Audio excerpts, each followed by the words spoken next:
Yes.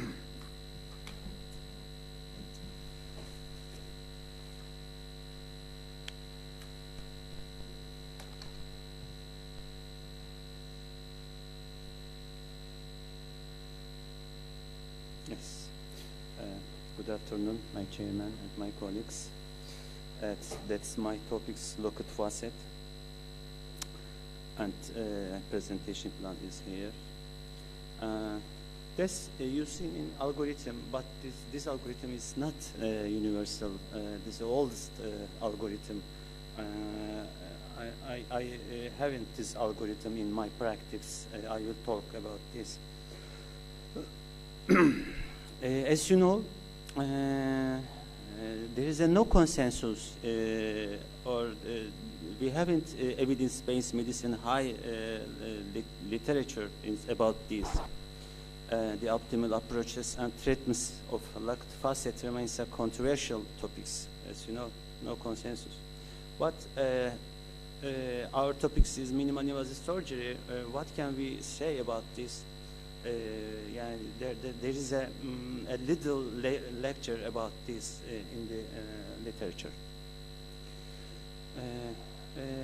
My chairman, this topic was talked about two of my friends. If you want only two cans, I have two cans. I will talk about this, and we haven't time. Okay, thank you. Case 1, 32 is male. He had a motor vehicle accident, severe neck pain, left-hand paresthesia, biceps flexion was decreased. He presented with right C8 radiculopathy, Ashia A, and SLIX 6. Life appearance, as you know. SLIX score,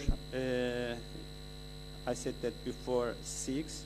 The patient was placed in the Gardner-West stones, and the fracture was reduced with 10 to 5 pounds of traction. And radiologic findings include 35% anterior disease of C5 on C6, right unilateral facet dislocation, as you see, reverse cent broad bowie, as you know. Okay, what will we do about this? That's my option, my friends. My practice, my practice, I usually use only posterior approach in this fracture or locket facet. I haven't used this many instruments. My option is only posterior approach is locket facet, and this I will say about this my case. I prefer to only posterior approach, as you see. As you know, Dr. Kobani was presented to us in the literature on the posterior approach is effective treatment about this topic, only posterior. And then I have been done in this situation and this locket facet. As you see, only, as you know, this pathology is only posterior cervical spine pathology. For that, we must go to only posterior approach. That's my option. And this case was operated by mine only posterior approach, as you see. And that's the approach is very easy for the reduction. Reduction is very easy, this approach, because if you insert the pedicle screws into the pedicle, and after the reduction is very, very easy.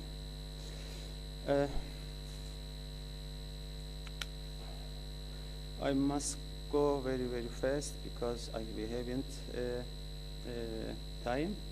In other case, 36 years woman, she had a motor vehicle accident that resulted in incomplete neurologic injury.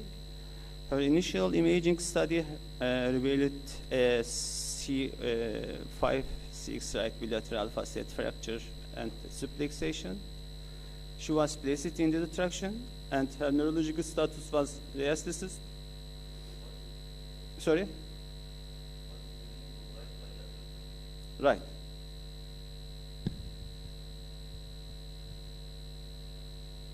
You say right, then bilateral. Yes.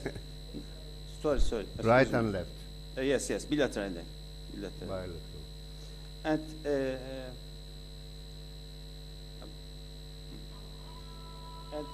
bilaterally facet locate and sinus. Can you see in this disc herniation, traumatic disc herniation in here? This Kobani is talked about this acute traumatic disc herniation. That's the no true disc herniation. This is a pseudo bulging or not real disc herniation said to us. Excuse me. And my option was the same technique. I said that, what can I say about Lacote facet? My option only that's the main option. Posterior approach is very effective Lacote facet. For this, I will offer to you. You are for posterior surgery. Yes, okay. Because you use transpedicular Yes. Screwing. Yeah, lateral mass screwing is not good enough. Actually, since the facets are broken or you have to remove that facet, there is not much facet there. If you want to place posterior fixation with lateral masses, then you must go up, one level up, one level down, or two level up, two level down. Okay, questions and discussion? Yeah, please, Abdulaziz. What is the percentage of disc herniations associated with bilateral facet dislocation in the literatures and in your cases? I have many cases about this trauma patient. I don't remember them, but I have many cases, and not necessary to anterior surgery due to traumatic disc herniation. Answer what I'm asking. Sorry. I'm asking about traumatic disc rupture. Yes. Associated with bilateral facet dislocations. What is the incidence? What is the incidence? But is it 5% or 10 or 50 or 40? There is no consensus about this. No. Is there a number in the literature? We don't know about this. No, it's maybe about 35 or 40 I haven't. in the average. So, and if you have rupture of the disc, you have to go from anterior, as you showed us. You showed us a case with rupture of the disc, yes, and you went posterior. That's point 1, which necessitates anterior approach. The second point, you showed us transpedicular screws, who is going to the foramen transverse area, and on the right side. It's your first case. And this, instead of going to the lateral mass, if you go posteriorly, of course, posterior approach is valid. I mean that we cannot say that one approach is suitable for all the varieties of the cases. You have to select which patient I must go anterior, and which patient I can go posterior, all combined, as has been shown by the previous speakers. Yes. If the patient has this acute traumatic disc herniation, anterior approach is acceptable. Yes, okay. Yes.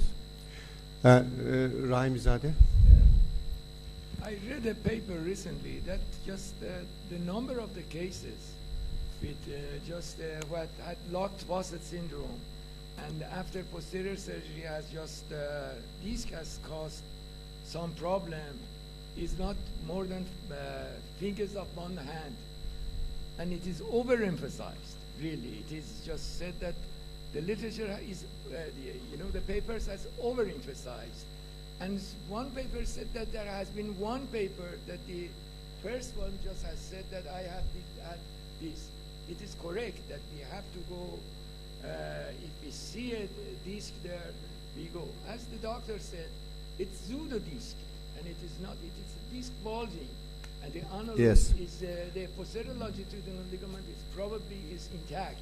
Yes. So, all we go. I what we completely learn agree. with- It is overemphasized. Yeah.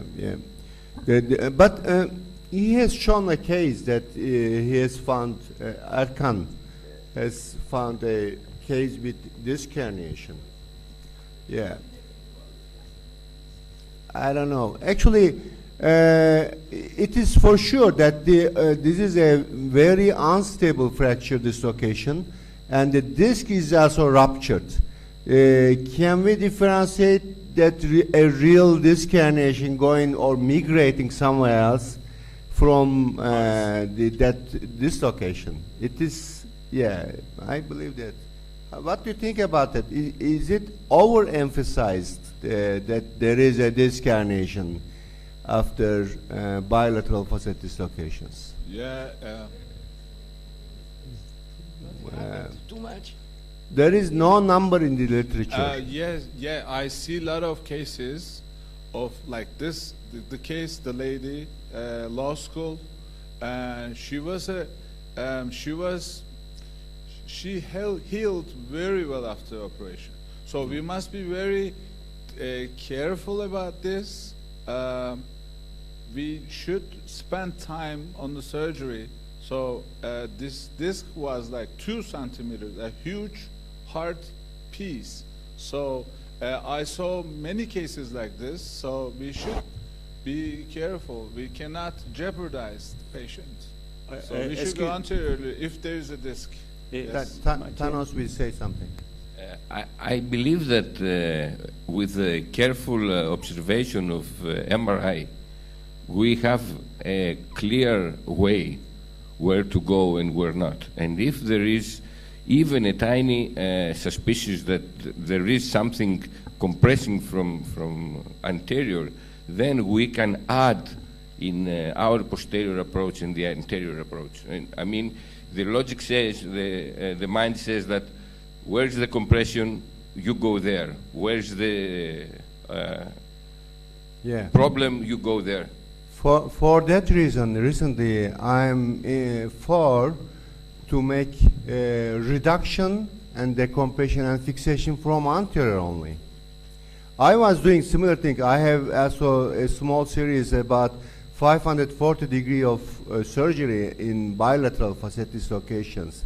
But why not if you are doing less surgery and you are achieving the same result? What we are going to discuss, the pathology is through the disc. So this disc is must ruptured. Right, totally. What we are going to argue, it's a disc rupture, definitely. Totally. It's Yeah, a disc I rupture, agree. not only bilateral facet dislocation. I I have agree. a comment to Dr. Okay, about the esophageal perforations that you detected or nasopharyngeal leak. What is the management that you did for that case? I like to hear from you. Because I have a case, also me, Yeah. it was a case who was come late with the blade is out and concomitant esophageal also during intubation, and when we managed it. I'd like to hear how did you manage it Okay, so we, Dr. Ferhat and I, we have a series of the cases. So we published a review and algorithm, how to do, what to do. And for this case, we asked ENT surgeons. They found another defect on the pharynx, and they operated, and they put sutures at the back of the pharynx and put a small graft, and they healed very well. So if esophageal perforation is sometimes difficult to heal, we have to put nasogastric drainage at least 2 weeks and nothing by month. And then if yes. I have the same idea. Actually, if you